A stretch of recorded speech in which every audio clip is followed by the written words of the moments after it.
Up next in the broadcast, just 2 days remain until the June 4th local elections, and rival parties make their final push to woo voters to their candidates in what they say are neck-and-neck races in local and regional ballots.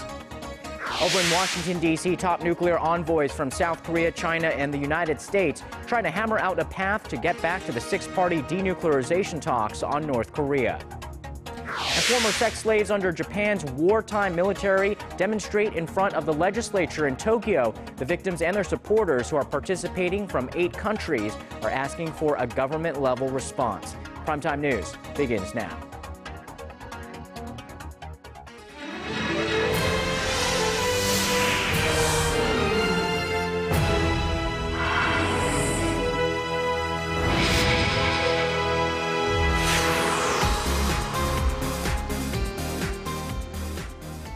Happy Monday, everyone. I am Kang Cheri. Thanks for joining us for Primetime News. I'm Sean Lim.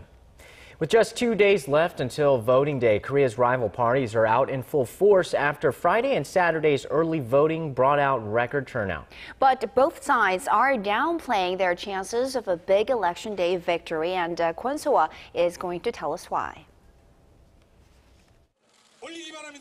With just 2 days before voters take to the polls for local elections, rival political parties are trying to figure out where they stand in key swing regions. Although the media is forbidden from releasing opinion polls 6 days before elections, internal polls within the parties are allowed, and they suggest a number of tight races. The last official poll numbers from last week showed the ruling Saenuri Party had the upper hand in 6 regions and the main opposition New Politics Alliance for Democracy in 5. But the ruling party now says it is only certain of victory in 4 regions, and the main opposition party believes it has a high chance in winning in just 3 regions. Both parties are referring to their traditional strongholds. As there are less than 2 days of campaigning left, political analysts believe the two parties are merely trying to boost support and encourage voter turnout by suggesting they are facing unfavorable odds. This was also seen in their reactions to the early voting turnout on Sunday. The ruling Saenuri Party expressed concerns about the high voter turnout among young people, while the main opposition New Politics Alliance for Democracy said the number wasn't actually that high, considering that the majority of the country's 35,000 soldiers are part of the 16% of young people who voted in advance. Experts say voters in their 40s to early 50s will hold the key to the local elections this year. Kwon So-ah, Arirang News. South Korea has rejected a North Korean request on Monday to return all 3 North Korean fishermen who drifted into South Korean waters. The 3 men in their 20s and 30s were picked up by the South Korean Coast Guard near Ullung Island on Saturday when their fishing boat ran adrift.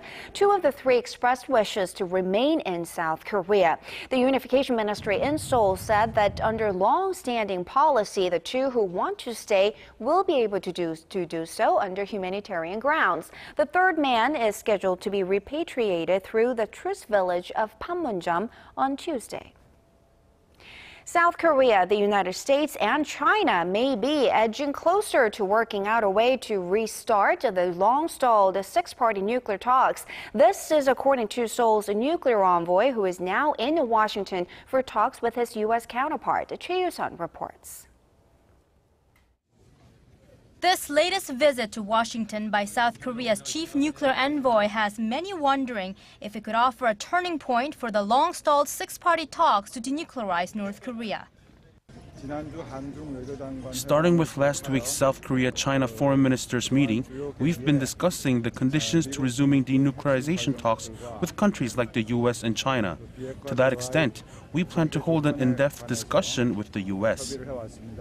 The envoy's remarks hint there may be possible progress on the North Korean nuclear issue ahead of Chinese President Xi Jinping's expected visit to Seoul this month. When Chinese Foreign Minister Wang Yi recently came to Seoul, China asked South Korea to actively push for the talk resumption, to which the South expressed its will to set the pre-talk conditions. In fact, Seoul has taken a more flexible stance on the matter as of late, recognizing there's need for a venue to discuss disarming the North, albeit under a set of conditions. The South Korean negotiator in Washington said this is because the regime conducted 3 nuclear tests, 2 of which took place since the talks were suspended 5 years ago. Therefore, Seoul will seek to mediate between Washington and Beijing as the U.S. insists the North take concrete steps to prove it's ready to give up its nuclear arms before dialogue can reopen. Japan recently agreed to lift sanctions if the North reopens a probe into the abduction of Japanese nationals is another issue of concern. When their nuclear envoys meet Monday, Seoul and Washington are expected to agree that Tokyo should remain committed to the 3 parties' cooperation on resolving the North Korean nuclear issue. Choi Yu-sun, Arirang News. The icy relations between North Korea and Japan appear to be thawing, as evidenced by the recent agreement to reinvestigate the issue of Japanese abductees to the north. But what does it mean for South Korea? Our Hwang Sung-hee asked that question to Professor Kent Calder of Johns Hopkins University. Dialogue between North Korea and Japan could be a chance for Pyongyang to blunt cooperation among South Korea, the United States, and Japan.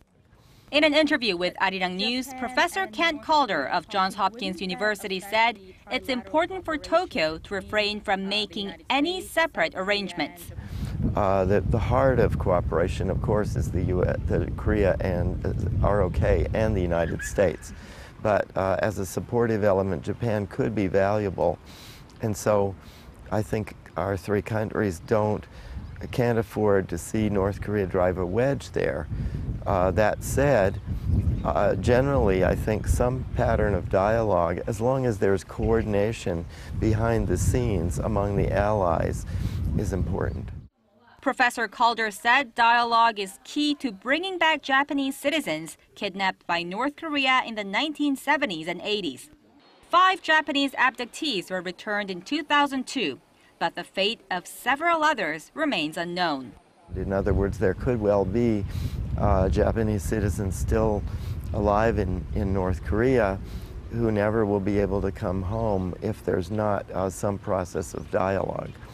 Once fresh investigations begin on the Japanese abductees, Tokyo has promised to lift sanctions and to reconsider humanitarian aid to the north, reducing Pyongyang's dependence on Beijing.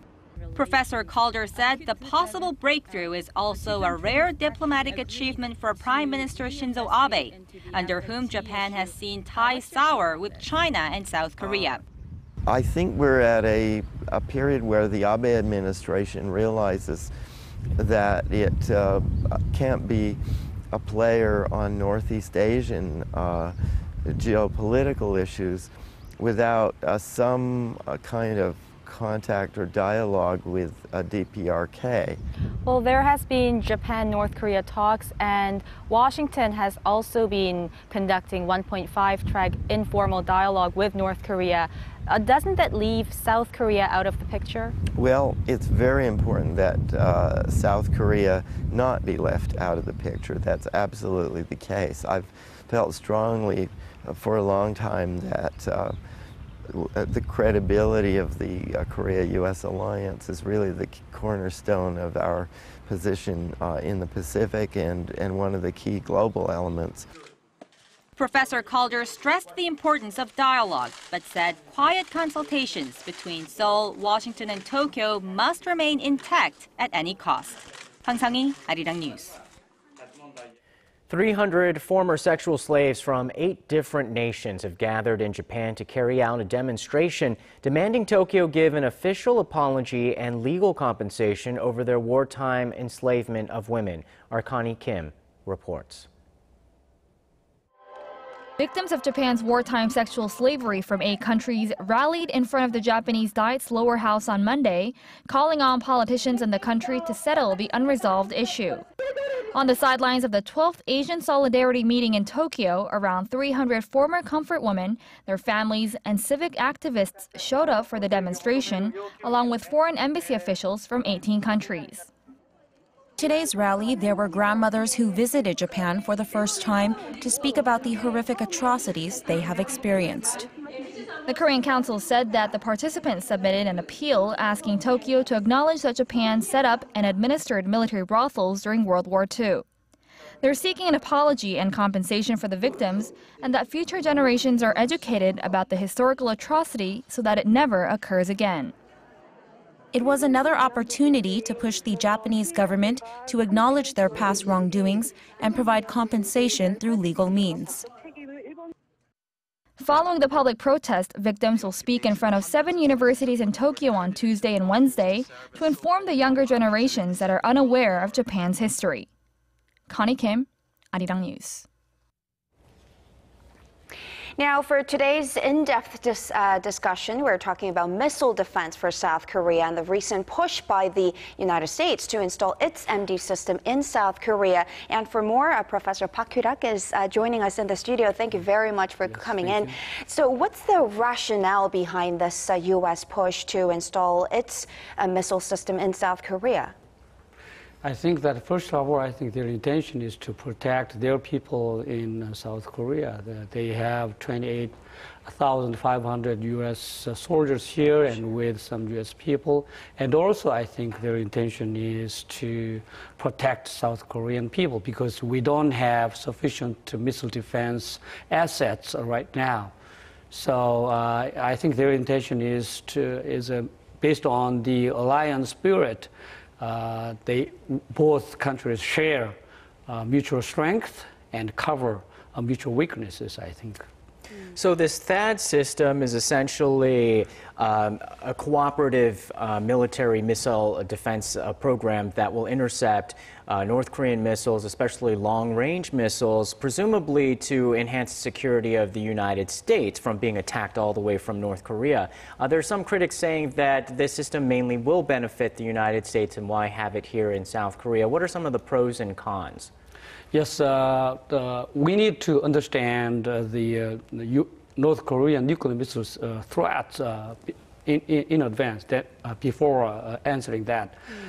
The most probable missiles of North Korea to have that nuclear warheads in Rodong missiles, which range is 1,300 kilometers. And when it when it strikes Japan, the high altitude is not that high. But if it wants to strike South Korean cities, it should elevate their altitude to the very higher. So in that case, our PAC-3 system, even though we have, right now we don't have, but even though we purchase in the future, cannot shoot down the higher altitude Rodong missiles. For that case, we need THAAD-like systems to shoot down the missiles at the higher altitude. Now, so in response to, on the part of South Korean, the defense minister actually say, no, we are not considering it. What do you think the South Korean government should do at this point? I mean, obviously, China is not going to be happy about this. And this is not even the first time this has been brought up to the table. Yes, first of all, if we buy THAAD systems, we need to pay lots of money. 1 unit of THAAD system reaches almost $1 billion. If U.S. intends to deploy their systems onto South Korean soil, it is more than welcomed, I think, because the main purpose of their deployment would be to protect their people in South Korea, but we can be protected also. And the Chinese factor, as I told before, we cannot give up our defense missions, even though neighboring countries are opposed to that. And if you ask Chinese people or Chinese officials, should we develop our own tanks or aircraft, they may not agree with that.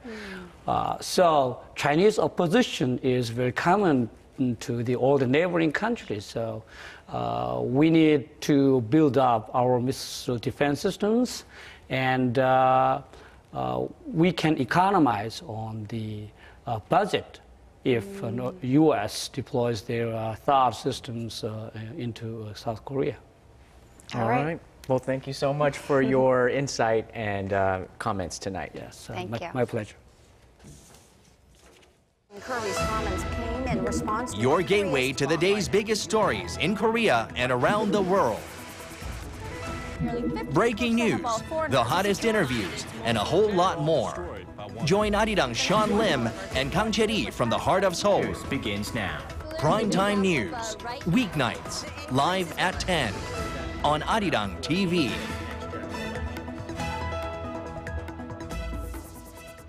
Koreans are known to work some of the longest hours among advanced economies, and you would think that they would enjoy their well-deserved rest after their retirement. But a new OECD report shows that an average Korean is still punching the clock after 10 years after their official retirement age. Our Song Ji-sun tells us the details. In Korea, you might retire from your main job, but that doesn't mean you're no longer working. That's the picture painted by the OECD's latest report on effective retirement age. The report notes the effective age of retirement is well below the official age for receiving a full pension in most countries. Some countries like Korea stick out, as while the official retirement age is 60, the effective age of retirement is over 70 for men.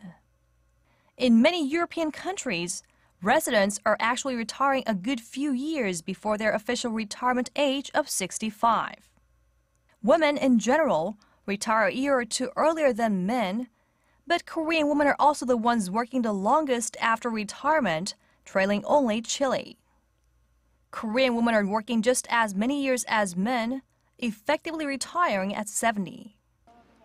Analysts say the figures clearly indicate how many Koreans cannot live on their pensions or savings alone, so they have to search for a new job in their golden years. Government data shows more than half of Korean men in their 60s were economically active last year, with 29% of women in the same age group taking part in economy. Song Ji-sun, Arirang News. Boosting domestic demand has been one of the key tasks for economic policymakers here in Korea, especially after last month's deadly ferry disaster dented consumer sentiment.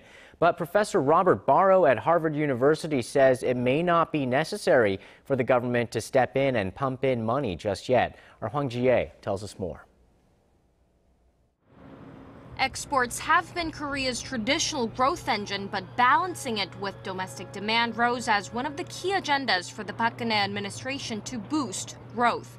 The Korea Development Institute has even pointed out that the sluggish domestic demand is largely the reason behind the nation's strong current account surplus. One renowned economist, Robert Barro, however, stands against the argument, saying it's not that big of a concern. With Korea having become so rich now, I would expect imports to be catching up with exports and imports to grow fairly much together. He added that the deadly ferry disaster in April will have a temporary impact on the domestic economy and that the nation's pace of economic growth is strong enough. Those, Professor Barro said, all take away reasons for the government to intervene. But still, the recent growth, around 3–4%, is pretty good in a world perspective. So again, I don't see this as a rationale for government intervention further into the macroeconomy, for example, in the form of further monetary stimulus or fiscal stimulus. Over on the recent strong Korean won trend, Barro said the government allowing further appreciation of the exchange rate is reasonable. And I would allow further appreciation of the exchange rate, which I think has appreciated to some extent over the last few years. But he went on to say that the current level of the won against the US dollar hovering around the 1,020 level could be the point where the local currency stops strengthening. Hwang Ji-ae, Arirang News.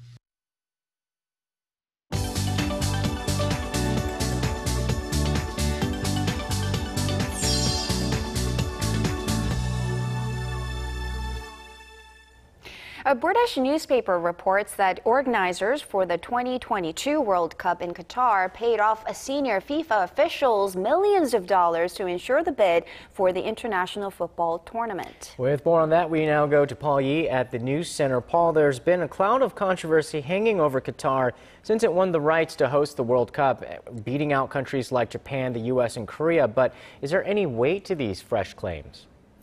Well, the organizing committee representing Qatar has completely denied the bribery allegations, and they say they will fully cooperate with FIFA investigators to, quote, take whatever steps are necessary to defend the integrity of their bid. But the Sunday Times says the bidding process for the global event was entrenched in corruption. The British Daily says it has proof that Qatari official Mohammed bin Hamad paid FIFA officials $5 million while lobbying them to vote for Qatar. The Daily says it has millions of emails and documents that detail the payments. The revelations have FIFA facing calls to rerun the bidding competition for the 2022 World Cup. FIFA's Vice President Jim Boyce said he would support the move if the corruption allegations were indeed proven true. An American soldier held captive by the Taliban for nearly 5 years is finally on his way home after being freed in exchange for 5 senior Taliban officials. The 28-year-old Army Sergeant Bo Berdal was released by the Taliban near the Pakistan border on Saturday. The sole American POW held in Afghanistan was quickly flown to a U.S. military hospital in Germany. The 5 Taliban members held at Guantanamo Bay were then released into the custody of authorities in Qatar.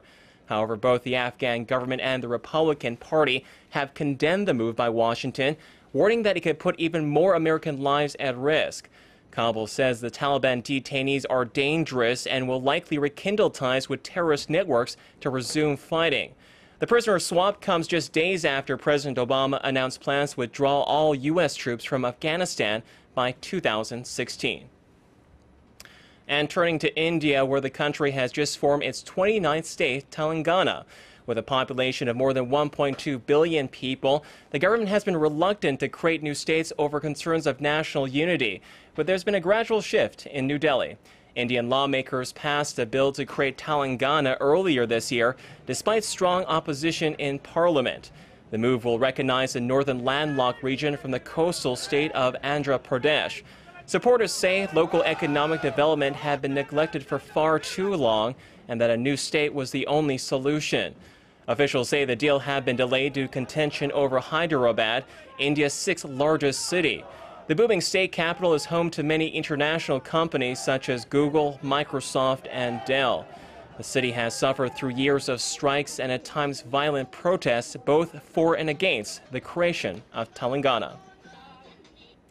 That wraps up our look at international stories making headlines around the world. I'll see you back here tomorrow night.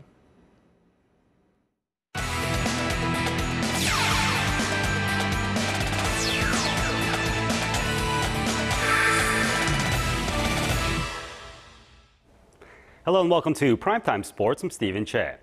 It's finally June and we're just about 10 days away from the start of the World Cup. And as with all of the 32 participating nations, South Korea is busy with their final preparations.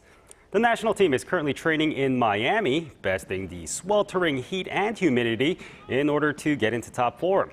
Through the intense twice-a-day regimen, manager Hong Myung-bo is hoping that his team peaks by the start of the tournament. South Korea's June 9th tune-up match against Ghana will be a good gauge heading into the World Cup starting June 12th. And shifting gears, South Korea's top swimmer Park Tae-hwan is headed to Brisbane, Australia for his 3rd bout of training this year. He'll be there for about 6 weeks and return sometime in July to take part in the 2014 Incheon Asian Games qualifiers running from July 16th to the 21st.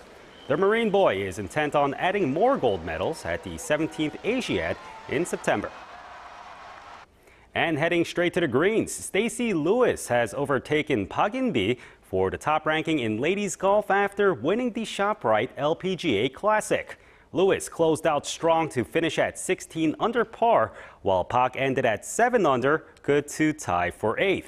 And with that, Lewis earned enough points to break Park's 59-week streak at the top of the world rankings. And heading over to the PGA, fast-rising Japanese golfer Hideki Matsuyama rose above the crowd at the Memorial Tournament for his first PGA Tour victory. The 22-year-old second-year pro faced off against Kevin Na in a playoff after Na surged his way up the leaderboard. There, all it took was a single hole for Matsuyama to beat Na and lift the trophy.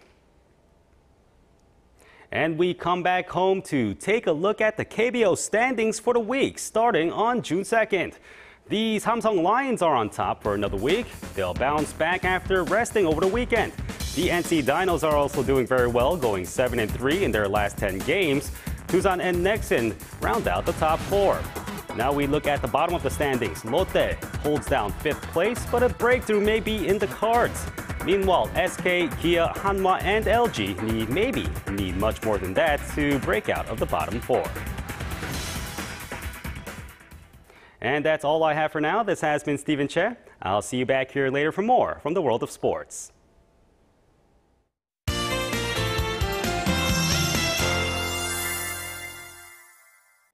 It was a rainy, humid day here in Seoul, and apparently more precipitation is in the forecast. Oh no, I don't like that. For more, we turn things over to our Kim Bo-kyung at the Weather Center. Bo-kyung.